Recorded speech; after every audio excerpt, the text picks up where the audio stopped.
I appreciate being here and the invite. Thank you for everyone for joining. A little bit about myself, quick. I run an SEO agency out of Buffalo, New York, working mainly on WordPress websites for small business, local business, and home service. Tad a little bit of e-commerce in there as well. And I was just asked to come share, and I have something about the AI search revolution that we're in the middle of, and how we can maybe improve some of our clients or our own websites when it comes to this changing AI search dynamic that we're in. So we'll speak mainly to some stuff to do on WordPress, but just also some general SEO stuff outside of website, which may just be helpful new information for 2026. So I'm going to try my best with Teams in terms of presenting and making sure that I'm capturing questions. I'd rather have you stop me in the middle of a slide as opposed to waiting to the end in case we get lost in all the different slides we have. So if you raise your hand, feel free to just jump in if I don't catch it, and we'll make sure to answer that before we jump into everything else. How does that sound? I'm seeing thumbs up and head nods, so we're going to go for it. All right, let me share my screen here. Hopefully I pick this up. Let me know if you can see my screen. Yes, we can. Thank you. I can't see the chat anymore, so I'm going to rely on what I hear. So here we go. This is a presentation on AI search mastery and a system to get your business or your client's business listed on every AI platform possible using WordPress as much as we possibly can. So a little bit about me, I kind of already shared. I do have a SEO agency. I'm the founder and CEO of Macarios Marketing. We specialize in SEO and AI search. I mentioned a couple niches that we work in: home service, e-commerce, and local business. And our goal is really to transition businesses from an maybe ads only or Google only visibility to a multi-platform presence, to be able to be seen by ChatGPT, Perplexity, Gemini, and any other new AI search feature that people are now using. A couple quick results showing that I actually back up what I say and I know what I'm doing. So you can see here a local service company we worked with, a contractor, an e-commerce brand, in terms of increasing their clicks, their revenue, their lead flow. This is not about that. It's really about AI, but here's just some results that show I actually am who I say I am, and I know what I'm doing when it comes to a lot of search visibility. So let's talk about this AI search revolution first to understand where we're starting. Customer behavior is changing. It's no longer keyword first, as we may have been aware of, or maybe we still don't understand what that means when it comes to, and this is really how I started, so I'll share a little bit of my background here, is I used to build really nice WordPress websites back in the early 2010s. And after a while, I was wondering why my clients weren't seeing any new lead flow. They have this beautiful website. Why is nobody finding them? Why do they not get any phone calls? Maybe that's something you are running into even right now. And if you can see, based on this chart, it's charting how keywords used to drive traffic compared to how they do now. So an example of a business that I would work in or work for, 1 to 2 keywords might have been something like plumber Buffalo. They need a plumbing website built because they're trying to target the local plumbing industry that they're in. They're trying to reach those families, those businesses that have plumbing needs. And they may just try to search plumbing Buffalo and put that on their website in order to be seen. That's kind of what a keyword focus is when it comes to SEO, search engine optimization. But as we've grown over time, it's becoming more and more impactful that it's a more detailed search. So we need more pages, or we need to use our Yoast or Rank Math plugins a little bit better when we're building these pages out, to maybe have a page for 24/7 emergency plumber in Buffalo or in Niagara Falls, New York. That's going to allow somebody that searches for that specific term to find a page that's going to get a specific visibility for our client, which is probably what they're paying us for when it comes to these websites. Yes, they want a beautiful design, but they probably also want to be found, want to be noticed, want to have phone calls come in for whatever business that they may be selling. This is where the AI search is starting to change. And there's certain things with AI that we need to be aware of because these search engines look for things differently than the normal Google crawler or Bing crawler may have in the last few years. And it's going to start with our basic SEO foundation of keywords and is going to grow from there. Here's where we're seeing the shift. So it used to be, how many searches is Google getting? Is Bing doing anything for my local search? Now we're seeing ChatGPT with 800 million weekly active users. That's a crazy number compared to even just a few years ago.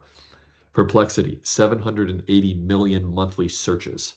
That means people are shifting from Google to these other AI search engines to find a non-for-profit, to find a local business, to find a need that they have.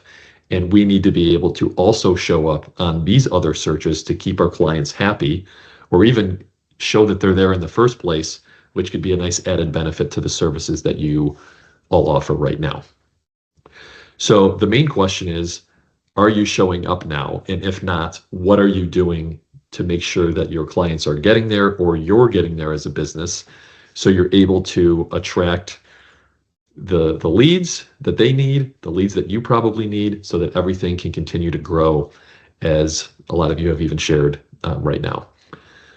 Last thing to note, Google AI overviews, you may have seen these as you do your own searches. They're starting to take away some individual website clicks that we used to get because Google will just give us the answer on some of those more basic searches, or they'll give you a couple of websites that maybe answer those questions when it comes to, you know, the types of electricians nearby that are going to be able to offer a service, or maybe you're looking for a product to buy for somebody's 50th birthday. Well, AI is going to offer you solutions first, well before you get to the links that say the top 25 gifts for, you know, dad for his 50th birthday. So we want to make sure that we're adapting as this changes, but all of it starts with a website that is functional, that has those keywords in those places in Yoast, Rank Math, whatever plugin we're using, to tell these search engines, hey, this is what we're trying to rank the page for. So I want to stop there just for a second and just see if there's any questions or clarifications on what I said, because that's the basic understanding before I start building on top of that. And you guys can just shout it because I can't see the screen anymore. When you're saying that more keywords are now being searched for, is that the same concept as long tail keywords, or is that something different? Yeah, no, that's a great question. So if we come back here, that is expert level SEO in terms of, a lot of people just don't even know what a keyword is, but a long tail keyword is multiple words. They normally say over 3 words in a search. So you're going to see even 3 to 6 words has been growing, and then 7 or more are growing even more. And we haven't seen 7 or more words in SEO because most people either type, you know, my example before, plumber Buffalo, or now they're typing emergency plumber repair Niagara Falls. So it's like 5 words. The more we're seeing AI is people are just spitting out whatever that is on their mind. I'm looking for a plumber who can, fix a sewer line today at 5 p.m. So that's probably 12, 13 words, which is well beyond what even a long tail keyword is. It's really its own search query. And having a website that is set up to answer that question, and apologies for keep using the plumber analogies, I just work with a lot of these home services, it's plumbers, it's roofers, it's contractors of some sort. But to have a website that is going to answer that question, so AI says, I have this website to show you to answer your question, Because if you don't, it's very hard for you to continue to show up. And that's going to be missed leads, missed opportunities. And it doesn't matter if you're somebody selling, a clothing product or somebody selling a service like that.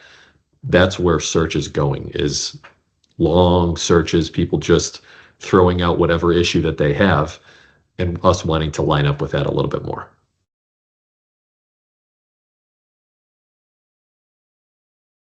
Does that answer your question?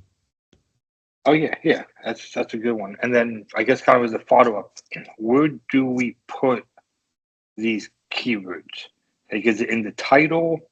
Does Yoast have a spot that I don't know about that you can put all these 7, 8, 12 phrases in to get hit up with? Is it just the content of the page? Yeah, it's all of the above. So we have to think about, as we're building our websites out, and this could even be a nice add-on upsell, is finding out what are the main things that this client needs first. And they're just going to be very general. A lot of times it's, I need a home page, I need an about page, I need a services page that just lists all the things that I do, which is not really the way to do it for SEO. But you want to branch out and say, well, what are the things that make you stand out? Are you a family-owned business? Have you been around for 20 plus years? Do you have emergency services? Are you, I'm trying to think of some product or non-for-profit ways to, but like the granular questions. And really it's creating pages around that. It's using the titles. It's also certain plugins have like additional keywords that you want to, mention on the page. Those longer sentences, if you will, can go there. And the biggest thing that I'm going to get to is an FAQ page that's going to answer a lot of these general questions, maybe not as specific as the one that I just shared, but then AI will figure out, okay, this is a business with, a 5.5 or 5-star reviews with emergency services that does this thing that I need, that can come out same day to fix my problem. Those are the things we need to start answering on our websites, so that when somebody does an AI search, our client sites actually show up.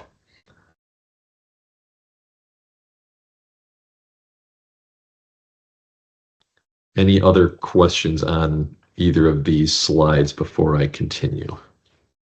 This sounds great. Let's roll. Okay, awesome. All right, so let's look at how things are changing when it comes to authority. So if you know about SEO at all, Neil Patel talks a lot about this EEAT, which was kind of Google's standard. And it turns out that whole thing was really just made up and doesn't really apply to much of anything. So what we want to do is we want to say, again, the website is our foundation. Building a really well-designed, content-driven, conversion-first website is going to win. But then we need to get people there. Then we need to make sure we're following what are the standards that Google actually looks for, what are the things that the LLMs, the large language models, are pulling to make sure that our clients or our own sites are popping up. So that's where these two pieces are going to come in. They're citation quality and backlinks. So this is where we get a little bit off of the WordPress site, but we can still maintain some of the work as well. So I'm going to be careful to balance. We want to focus on what we're doing on our own website, which is building these pages out. We want to have blog content, which I'll get to. We want to do traditional SEO, which is filling out your title tags and your meta descriptions and having your keywords in the URL, all which Yoast and Rank Math and I think AI SEO has a plugin that's going to help us work with that. But then we want to make sure that we're doing some off-page work as well, because that's going to help get us the trust from these large language models, these crawlers, to say everything I see on the website matches what I'm seeing on different business listings, on different websites that may be linking to me. And it's really going to form this cohesive environment of consistency. And that's really the key with what we're trying to do. It is going to loop kind of into all the things that I talk about. Now, there is one other piece, which is website focused, and this is the structured data part of it. This is hard coded into a lot of the sites. And what this is doing is also known as something called schema markup. This is where SEO gets really confusing. But it's a code that goes on, it could be the homepage of the site, it could be individual pages of services or products or blog posts that really tells the crawlers what is this page or company about and what are these individual pages focused on. So it's going to have information about the business name and the description of what they do and when are they open and what do they sell and localized information if that's relevant. So that again, it ties back into that person typing in, localized information that they're looking for. This coding helps them be found. So we're going to want to make sure we're doing all the Yoast information, the rank math, filling out the full page with the keywords that we're trying to target, writing great content, including the keywords in there, but then having our business listed on other business listings with the information that is matched in our footer. Every business should have a footer with our name, address, and phone number. That is just, again, consistency across the board when it comes to other listings that we may already have need to match what our website shows. And then acquiring backlinks, which is most of the time an off-page work, but we can build what are called partner pages where we exchange, hey, I work with you, you work with me. Let's build a partner page where I send you a backlink, you send me a backlink. Everybody gets a little bit of a win, and we're linking to each other's sites. Ideally, they're not competitors of yours. They're just, you help them with something or you work with them on one thing and they work with you on another. That's really going to help us manage not only our SEO, but be able to have a well-rounded website that Google and all these AI search crawlers can help see. So that covers the authority side. Let me go to two more slides here. The key part is, how does this affect businesses? How does this affect you right now? How does this affect your clients? And the challenge is, it's getting to the point where AI is deciding which businesses to recommend, because it comes down to the quality of the content on the site and the authority that you build. We can control both. You as a web developer will probably control a lot more of the quality. It'll be a little harder to control the authority because that takes some longer term SEO work, which I will get into all of those steps so you can become an SEO expert by the end of this presentation. But our opportunity is, we are still in the early adopters phase. Believe it or not, most people still, they may use ChatGPT to ask them a question or get an answer, but they're not actively putting this into their business yet. There's very, very few people that are actively doing this. So if we learn this, we can take the authority before the competition comes in and saturates it, which is really what's happened with general SEO. You ask people 5 years ago, they know they need it. They're not quite sure what it is, but they're aware that their competitors have been doing it for 7 to 10 years. And they said, well, what's the point? I'm never going to catch them, which is a fallacy, but they still think it. So, but we're at a point where we have to ask the question, what's the risk if we don't do this? And the risk is we're going to miss these leads for our own business, or we're going to miss leads for our clients because we're not taking advantage of the opportunity that's set before us right now.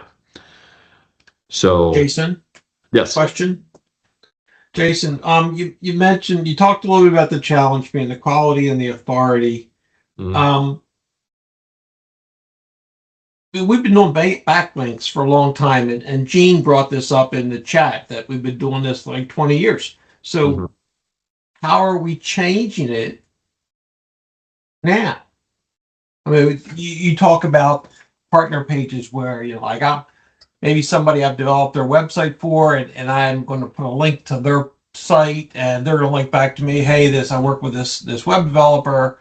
And so we got the backlinks going, but that's something that we've been doing for a long time. Yeah. how are we doing it differently now? It's a great question. So most people are not doing your level of what I would call basic backlinking, of connecting with partners or sponsorships or any of the things that we have. But then there's another level of how are we making sure that AI that's scanning everything and anything at all times is seeing us. Yes, they're going to see some of those links of the partners that you've been building over time.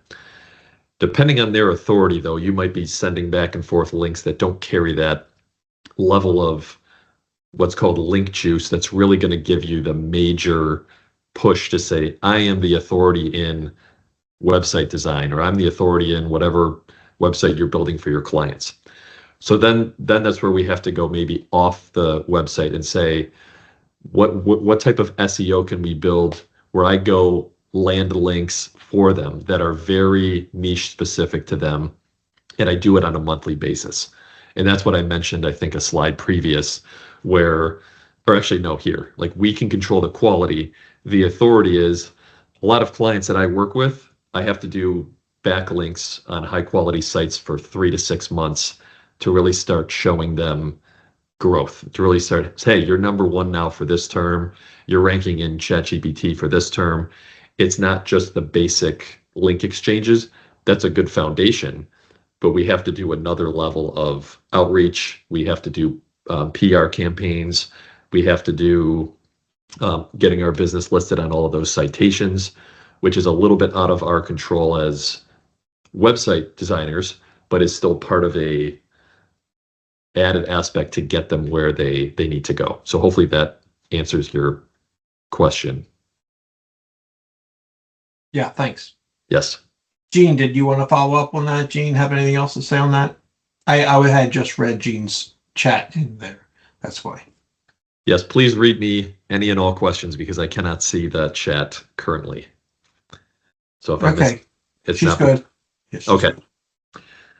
All right, so let's talk about the strategies to show up. Again, some of these are going to be very under your control and very WordPress focused. Some of these other ones might not be, but it's helpful to know what they are so you can speak to it. You might be able to use it as a potential upsell at some point, but let's talk through what these are. So strategy one, traditional SEO still works. Keyword research, when we build websites, hopefully we're looking at not only just what the customer tells us that they want, but we're doing some type of keyword research to say, what are the people searching for around this space? And then we want to make sure we have a page that targets each of the main services if they offer services, each of the main products if they offer products. And we're putting those in Rank Math Yoast as the title. We're putting it as the keyword focus key phrase. We're filling out the URL, the slug.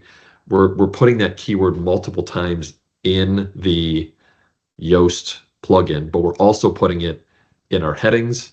We're putting it in some of the copy. We're making sure that people know, and Google knows, and AI knows, we want this page to show up for whatever term that is. So that's a very big deal. That's regular SEO at its finest. It sets a good foundation. Technical SEO excellence. This depends on your level of code knowledge, but there's a lot of pieces that we want to make sure we have a clean website architecture so that you're building pages from like the CEO level down. You've got your, if you got service pages, underneath the services, you should have the individual services that you list. So it's very easy for a search engine to crawl through what that is.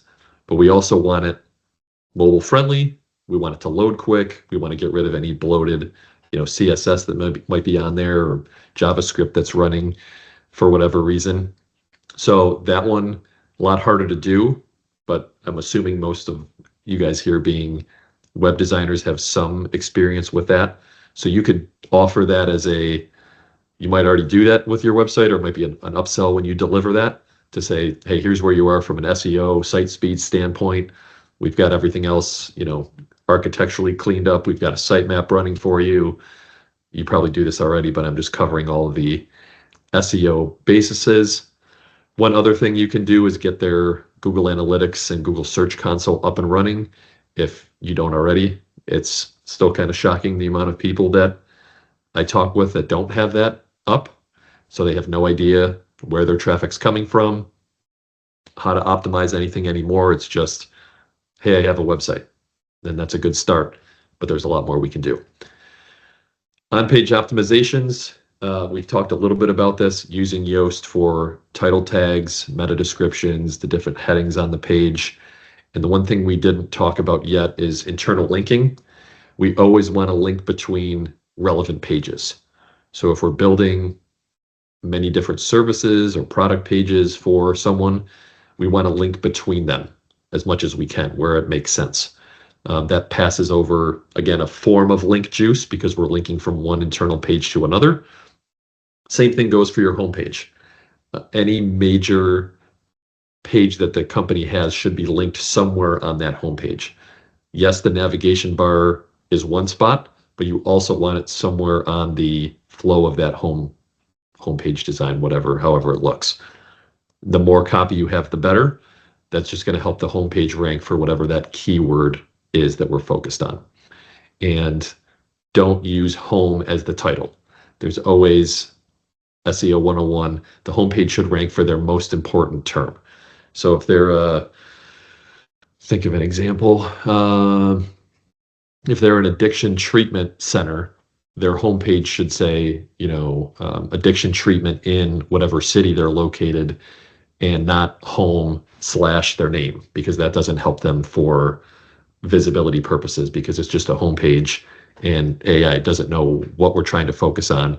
So make sure that we, again, use Yoast for our titles, write a nice meta description that has that keyword in there, use some headings on the homepage or the service page to talk about whatever term we're looking for, use some internal linking, and then here's that schema markup I mentioned earlier, where there's going to be coding going on each of the pages.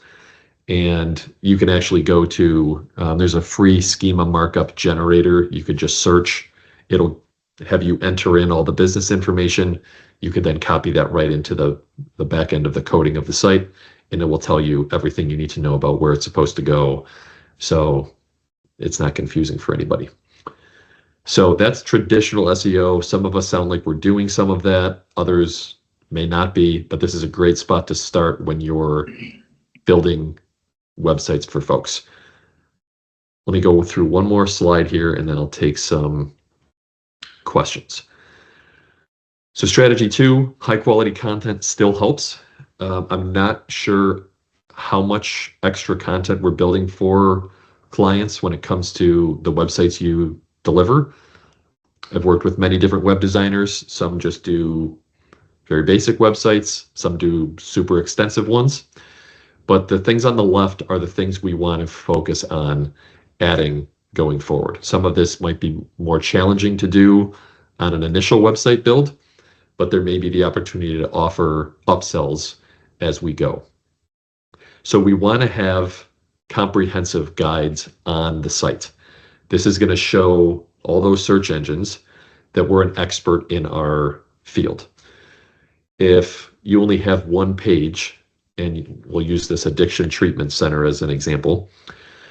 If you only have one page that says you're an addiction treatment center, it's going to be very hard for Google or anyone to believe that you actually are an expert in what that is.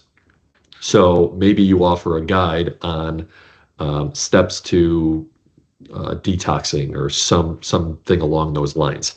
And you're going to provide a very comprehensive guide that says step 1 is to do this, and after 3 days you want to do that, and after 7 days, and you're just giving this out for free because it's a good resource to build your credibility, help people out who find you, and build trust with the user that, hey, you actually know what the heck you're talking about. And you can do this in the form of blogs, you can do this in the form of PDF resources that you provide. All of these are being picked up by the search engines. So the more of this you can encourage them to add or help them build as you're coming alongside them, that's going to be very helpful from the start. The second piece is this FAQ section. This has largely been a non-factor. Nobody's even thought about doing this unless you're a very specific industry, at least from what I've seen. But to, I think, Matthew's question before, I am encouraging all of my clients, and I do this as part of my monthly SEO package, which may be a little different for you, is building a database of FAQ questions that land somewhere on the website and breaking it down into the services or products that they offer and answering those stranger questions that maybe a website wouldn't necessarily have on it. So you would have them come up with all the questions, come up with all the answers. You could put it in the navigation bar if you'd like. You can put it in the footer, somewhere that when AI is searching for whatever question comes up, you have 50 or 100 different answers or questions that may hit one of those that they're searching for. So that's one of the newer pieces, but still part of the quality content. Used to be write a lot of blog posts, make sure you have good quality service pages or product pages, have a homepage and an about page with good content. This is part of the newer AI shift. So we got a couple different things coming in and out here. Last thing before I take some questions, if there are any, are the case studies. Anything you can show on your own site or client sites that you work for that demonstrate your ability to finish whatever project that you're working on or help somebody in a certain way. Those are also going a long way to building authority, making sure that you have factual information of how you took somebody from step 0 and got them to the finished product, whatever that looked like, or help them increase their leads or whatever it is that your main goal is. Those case studies will help alongside the authority and the guides and the FAQ questions that we've talked about. And then, as always, as I'm sure a lot of you would agree, just updating your content regularly. You don't want to just build a site and then 12 years later it looks exactly the same and has the same content on there and hasn't been modernized for 2026. Always just tweaking, adding more, removing dead content, putting new stuff up. That's going to go a long way. So I'll pause there. Any questions on what I've shared to this point?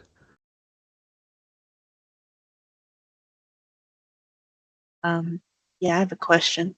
Sure.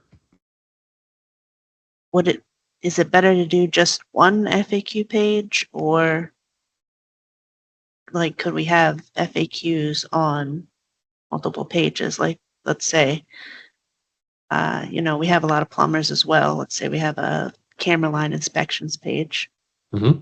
Do you put the FAQs on that page, or is it better to just have them all on one?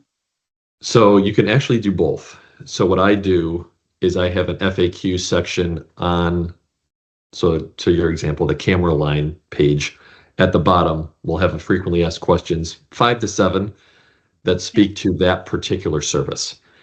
And then I'll have a couple links that will actually take them back to the full FAQ page that talks about the drain repair and the sewer line repair and the toilet removal and all the things that they do. Will say, okay, here's 100 questions there, but each individual service page will have 5 to 7 that are relevant to whatever page that they're on at the time. So we're really just bulking up the content, and we're getting a nice internal link switch back and forth between those pages.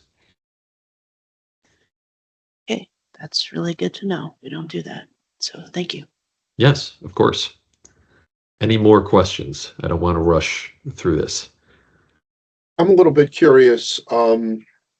Currently, the way that people use AI and the way that people traditionally use search is a lot different. It sounds like one of the most important factors is to have content on the website, on various web pages, that really sounds a little bit more conversational, the way that AI responds.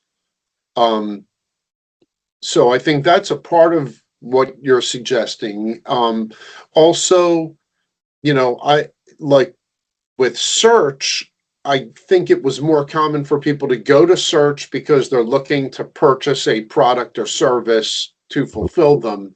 With AI, there's a much bigger percentage of people who are just going there for the answer. How do I do this? How do I do that?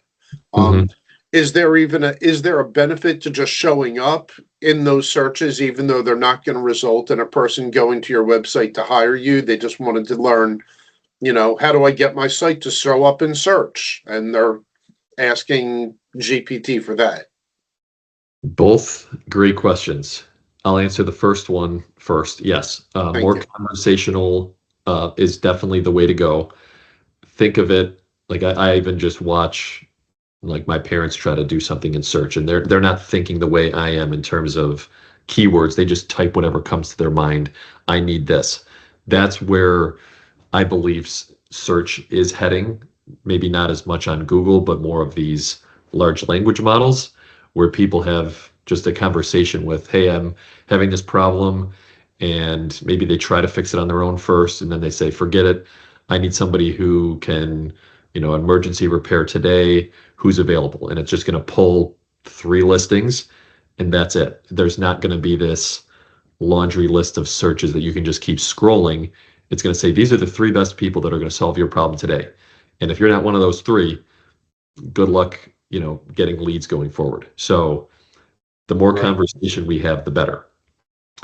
As for the second question you have, my answer is I'm not sure yet with how these large language models go. With Google search previously, it helped every time you ranked or showed up for a term, even if it wasn't your most attractive service or product. So if I'm not saying that it's going to be the exact same way with GPT, Gemini, Perplexity, I would have to think that there would be some authority of trust saying, hey, this site's shown up 5 times already for answers and this other site has never shown up. So maybe we bump them a little bit, but I think it may be more, what is your website telling me that you offer? And I'm not going to make assumptions. I'm going to just go on what you showed me. And if you don't have it, then I'm going to go find somebody that does. And that could be the difference between you getting a lead and a phone call and missing out. Mm-hmm. Okay. Thank you. Of course. Any other questions here?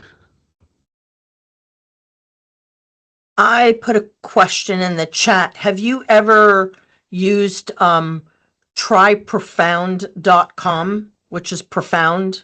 It's something I just learned about. It's to get your brand mentioned by ChatGPT. I mean, ChatGPT knows me pretty well because I use it probably 95% of the time, more so than Claude. I will use Perplexity, for research, but I keep thinking the more and more information that I put in, to personalize myself, I just have to go in and check Profound. Oh, I guess Profound is also with Gemini and Grok and Claude, and it's for everything, but Copilot. But yeah, I just ran across that in another webinar, so I thought I'd share it. I have never used it or heard of it, so I appreciate learning myself. I will check that out. All right. I've noticed the best way, at least for me, because as soon as this AI shift happened, everybody wanted to know, like, they almost threw search out the window. It was like, am I showing up on chat? Am I showing up on Gemini? And the goal is to just track where the people are searching. There's tools out there that now show how many mentions you have on chat or Gemini and what's being cited. And I like to look at that to see what the questions are that people are finding me and where am I being prioritized, and then where am I being missed. And then, okay, what content can I then create for my client to fix that issue, and then go back to them and say, hey, you searched yesterday and you didn't find yourself. We created this content around that term. Let's give it a week and see, where you are now. And it's really just this testing ground, because I don't think anybody truly knows the full strategy, but there's a lot of things that seemingly do work. And so we're just in this weird gray area, if that makes sense.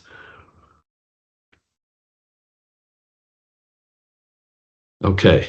let's jump onto strategy 3 here. I know some of these will get a little off the website, but we'll try to keep it as relevant to the overall strategy as possible. So I think this goes to a question we had before. How do I build the authority outside of just my backlink exchange to my partners?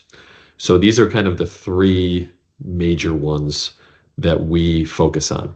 There's the industry publications, reports, research, authoritative news sites you can get mentioned on. It takes a lot of outreach to do. You've got to have content that you can actually provide these people that are going to make them want to link back to you. But that gives you a lot of good credibility. So that could be content you might be creating for them, and they might be doing the outreach, or maybe they're working with an SEO company that's going to handle that for you. Great. You can kind of come alongside them and provide the content that may be needed for these publications. Same thing with media mentions. There's ways to go about acquiring links from different social media, podcasts, press coverage, press releases that are going to get you those higher tiered links back to your site, that you're not exchanging anything on your end. You're just the one that's receiving a lot of that. Sometimes it comes with a cost.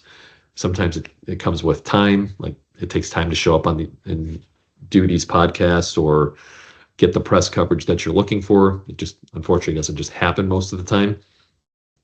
And then there's strategic partnerships, which we covered on a little bit, but these are with a lot larger companies that you might be paying them a significant amount of money to be on that website.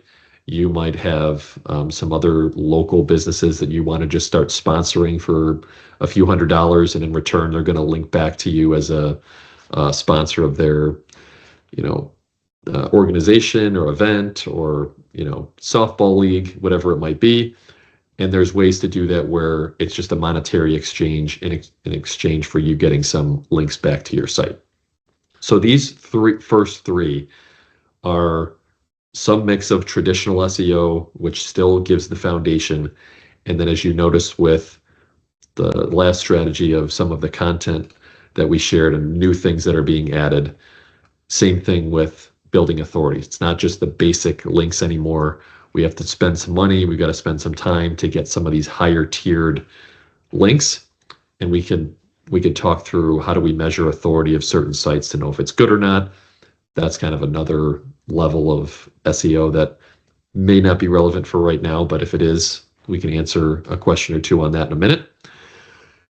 And this is where we kind of get a little bit off page. So social media is coming back in terms of how it's being used for visibility. The large language models specifically, Google doesn't care about this as much, are searching businesses' social media.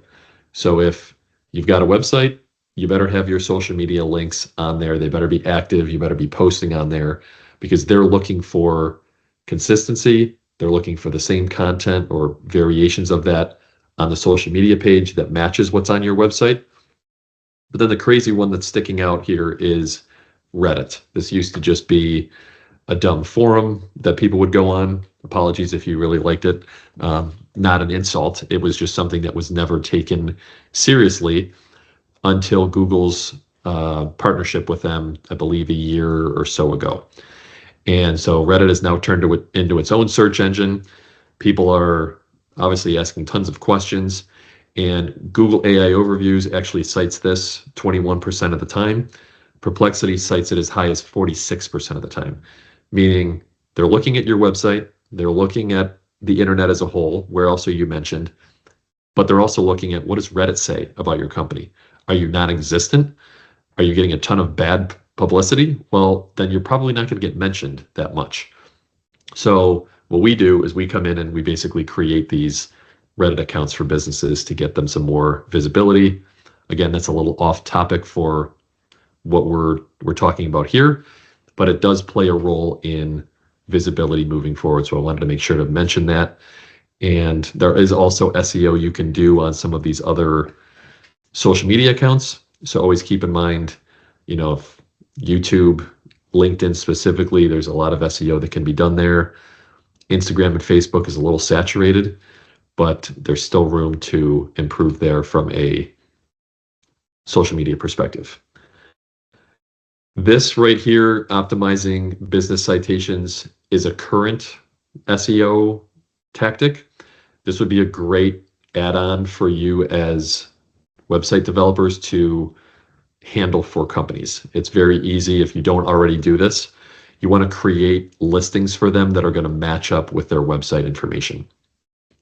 So we talked about at the beginning, you want consistency in your name, address, and phone number. This should be listed at the bottom of every website. Ideally, you have your hours of operation, ways to get in touch with them, is where all your social media links will probably go. But your Google business profile and listings such as Yelp, maybe not the yellow pages specifically, these are things you can actually set up for them relatively easily. They may know how to do it, they might not, but this is where you get into some of the keywords. You want to make sure that the services you list match the services on your website, or the products that you list match the products on the website. So the more of these directories that you have, the more that they're keyword enriched and really matching exactly what your website has, the better chance you have of being seen overall. Because the last thing Google wants is mismatched information here because you spelled the name wrong, or you moved your address and never updated it, or your phone number's 6 different listings and always incorrect. They'll just not list your business because they don't trust the consistency of the information that they're seeing. So this is something that you may not do. It might be a nice add-on to say, hey, we can offer this as a service. We can set this up. We're already building the website. We need to put this information in there anyways.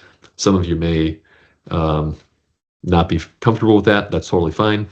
But it is a strategy that is becoming more and more relevant because this is something that you can't AI. You can, have AI write 1,000 pieces of garbage blog content. You can't necessarily have it go do, creating these accounts and getting your business listed under the certain directories. And sometimes you got to pay for a few of them. So something to be aware of as we move forward. I think I have 2 more strategies, and then we'll do another round of questions. Circle back to the blog content here. Some of you may offer some of this, some of you might not. We talked a little bit about what do we want to write in the blogs. It used to be relevant, then it wasn't relevant, then it came back again, then AI kind of killed it when you could create mass thousands of pages in a day type of deal. But it's coming back again in terms of what we want to write about. You really want to answer specific questions, focus on the how-to, the top of funnel content that are going to get people into the website. One of the questions before is, hey, do we want to show up even if it's not a direct match to our main service? This is a great way to do so. A couple of how do I fix a clogged drain? How do I, or what's the perfect dress for a, midsummer wedding, things that are just going to get people in the door, show you as a person of trust. That's going to help. Structure and lists, again, a big deal in terms of keywords you can focus on as you're building, or in some of the designs of how you lay out certain pages. It's just easier for a lot of the large language models and crawlers to just kind of work its way through. And I think this was just mentioned as well, but you can also train your AI to know you, understand how you talk, come up with new ideas that it's seeing in search, and you can write those pieces of content for your site.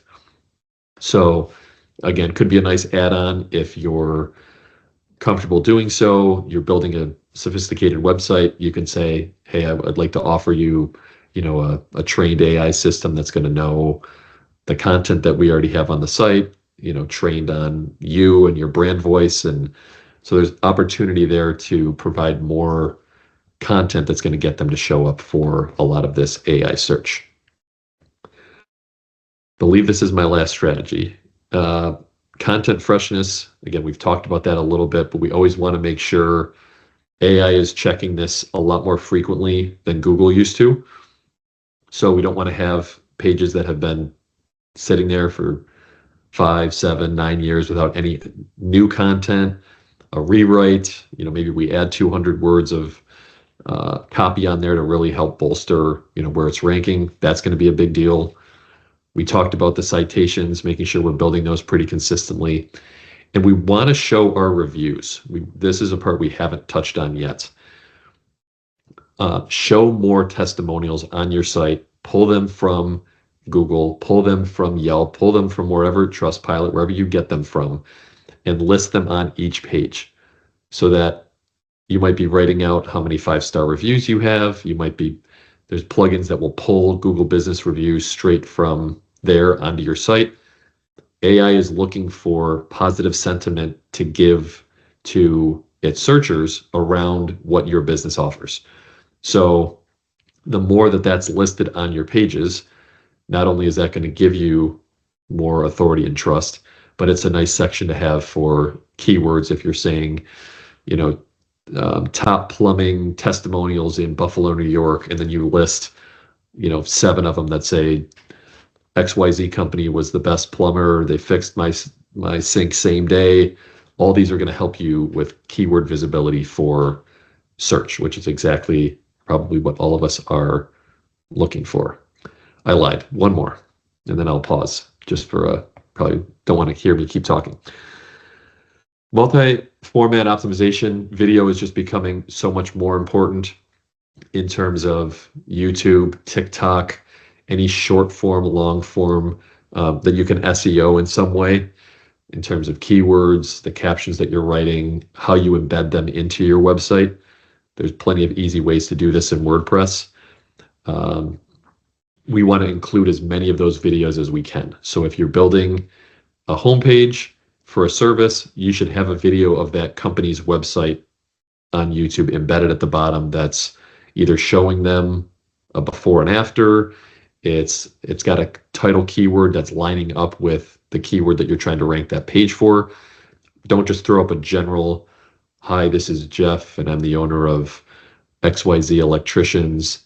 Like, title it the right way, match it up keyword-wise, give them information that's going to help, because AI is potentially reading those transcripts that are in there. So if it's keyword-rich, it's focused on what that page is trying to rank for, it's going to go very far in terms of how that page will show up because it has that video factor in there. With that, I will pause here. I think we have a few more slides to go. What questions do you have for me? There was 2 questions. Gene asked, for content freshness, would you suggest deleting the blog's content that has not been updated for years, but still might be relevant? Yes. So my answer is it depends. We want to see, because sometimes we'll have hundreds of blog posts that have just no traffic, no impressions, no visibility. If that's the case, we want to delete it because we don't want Google's and large language models search budget to be eaten up on pages that aren't relevant. If we're seeing a lot of impressions, but we're not getting the clicks from it, which is a reason I like Google Search Console as a tracking device, we want to probably rewrite it or add some new content to it because we're probably not answering the search enough. We don't have enough good quality in there. Maybe we haven't internally linked enough to that page. There's plenty of reasons why we don't get the clicks that we need. That one would tell me we need a refresh of the content. But again, if it's 0 impressions, 0 traffic, just delete the pages entirely and then just write new content that might be more relevant for the searcher in whatever time frame that we're in. And then Lynn had a question as well. Sure. Is it only Google reviews that work, or can we make it work with Meetup reviews? We have 6,658 reviews on Meetup. That is amazing. Congratulations for that. Well, since 2010. So I would say that's fine. I've never heard of Meetup reviews, but I'm sure there's either some way to pull them in through, I would assume there's got to be some type of plugin, or if you're just going to copy and paste them or link from the Meetup page, that could also work. It's not going to. So I would say on there where relevant. I will, here's what we got. There's, of course, a couple jerks that rated us poorly for somebody else's event that we publicize, but what are you going to do? That's a bummer. There's always a few of those somewhere. Yeah. But yes, bring them in. That would be a major factor, especially if you can. I like the plugins because it'll just pull it directly, but I don't know how Meetup works with that. Not to get into the weeds too much, Lynn, but when I click that link, it wants me to log in to view the reviews. Yeah. All right. Good to know. So it might not be that easy. All right. Yeah, I'll have to think about that and see if maybe a CSV file or something. I don't know. Sure. But that would be a great topic to present to the group when you figure it out. Yes. Any other questions before I jump into, I believe, tracking this stuff is my next little section before we wrap up here.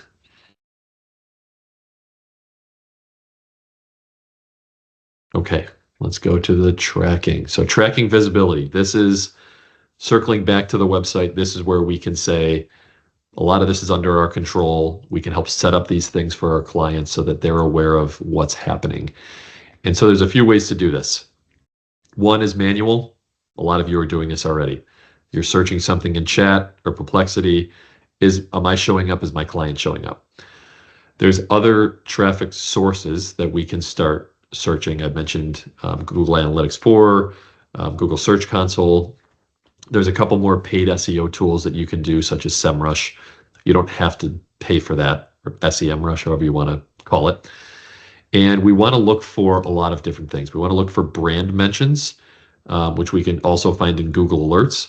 Anything where our company, our service, our product is being mentioned more, and they're coming to our website is a very key factor that AI is helping with that search. Sometimes you're going to get direct chat links or visibility. Sometimes you're going to get direct stuff from Claude. Other times you're just going to see, wow, my direct traffic on Google Analytics 4 just went up, and I don't know why. If you're doing some of this, it's probably due to AI, and it's still in the early stages, and it's tough for us to know exactly what caused that. But we want to be doing some measure of traffic so we're not shooting at the wind and having no idea what's actually happening. Because when we track the lead quality, that's going to lead us to how do we convert better, how do we understand who's coming to our site and what they found to get us there, and then what are we missing that may have prevented a conversion. So I'd say start with the manual if you haven't already, and then if you understand the code and you can set up or you run Google Analytics for people or Google Search Console, they will both play their own role in terms of tracking that. But Google Analytics 4 will probably be your best free bet at this point because it'll have those different metrics where Search Console is a little bit more just Google focused, but it will show you other search results that might be helpful to you as well. Here's a couple of other metrics to monitor. So we always, at least in my world, organic traffic is the key. What's happening in terms of month-over-month increases, year-over-year. You built a website for somebody a year ago. Is it working? Are there things that you did really well? Are there things that are missing? I already mentioned the direct traffic spikes are going to be something that we're keeping an eye on. Branded search is also a big deal. If you start showing up a lot in Google or chat and people get to know your name or your client's business, they're not going to need to search for it again. They're just going to type in XYZ plumbing or, Brandy's clothing line, whatever it is. And then we always want to track conversions. Doesn't matter if we're running ads or doing this type of organic work. What's our conversion rate when people come to the site so that we know if we close every 4 out of 100, it's probably pretty low, but then if we know we get another 100, we know we're going to get around another four things of business. And for a plumber, that can be a lot of extra money. For someone selling products, that's probably not enough. So we have to figure out what the conversion rates are for our industries and making sure we're tracking that with a lot of the AI pieces. Here's a quick 90-day action plan. Feel free to screenshot this, take a picture with your phone. It's just really covering a lot of the things that we went over. Setting up your current foundations, making sure that you're getting reviews, fixing a lot of your technical work in month 1. Month 2 is building out the content plan, starting some backlink outreach. This could be things that you're doing for yourself to get more business. This could be things you're doing for your clients. Making sure you're active on social media, back to month 2.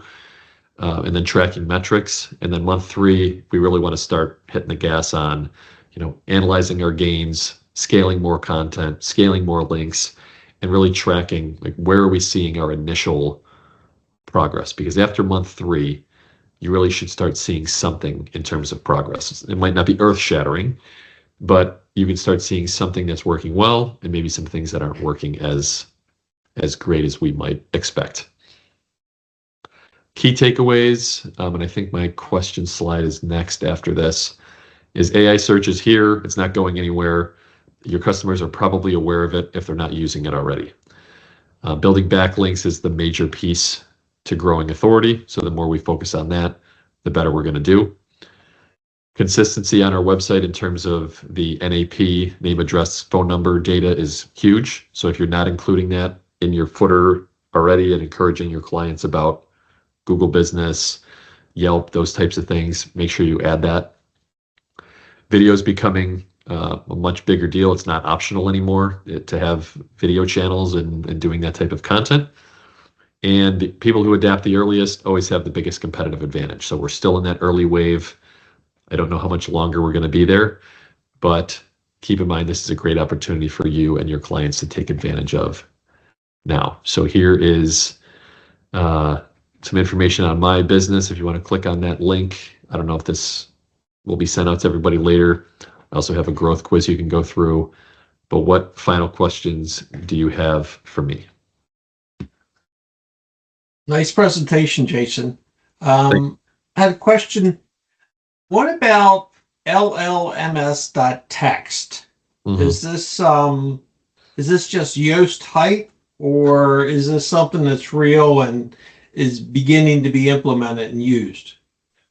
I am so glad you asked that question because I forgot to mention it in my early part of this. So it was thought to be just a big hype train. About 6 months ago, I saw, I think, Search Engine Land put out a post about it, and they said, it doesn't matter, not a big deal. And then I just noticed about a week or so ago, another major SEO guy who's been testing this said it's actually something that the large language models are using, and he highly encouraged people to start having that on their own websites. So I don't know enough on how to set it up yet. It's on my list of things to do now that he mentioned it. So I would say to get a better understanding of how that works and how you build it into your new websites, because I think it is going to play a much bigger role than people are leading on. Yeah, I noticed that Yoast plugin does allow you to create one, to turn that feature on, and it starts to build out. It's sort of like a markdown formatted type file with headings and subheadings and content. Yep. But I think it might be able to be easily pulled from some of the FAQ pages that you mentioned earlier, that kind of stuff. Yep. But okay, well, I'm glad to hear that it's something that's caught your attention and you're looking at it, because I'm just wondering. Yeah, I was just on the fence. It was like, is this real or is this just a smoke screen? Yeah, it's a good question. I think it's for real, and in a year or so, we're going to see a lot more of it. Could you go back one slide so I can take a screenshot? No. The you had a quiz or something. Oh, yes, right here. Yeah, thank you. All right. I know I have another question. I got to think of it. Oh, you mentioned the FAQs. We just built a new website for the nonprofit, and it's like less than a month old, and I'm still working out kinks and bugs and stuff. But we have our FAQs in an accordion style. Is that something that works or doesn't work? We have we use Elementor. That's perfect, and it's totally fine. Accordion makes it look a little cleaner than just a laundry list of tons. So yeah, it's not going to prevent you from being seen or miss some of your questions on there. Okay. Totally fine. Okay. Can you would you recommend like doing an FAQ page, say, FAQs for job seekers, FAQs for entrepreneurs, FAQs for employed people, like if you break them into sections Yes. and then you just do header text or something like that Correct. for each section? Okay. I will play with that concept down the road. Still have lots more to do first, but Of course. okay. I like the extra FAQs. That's a good idea. Awesome.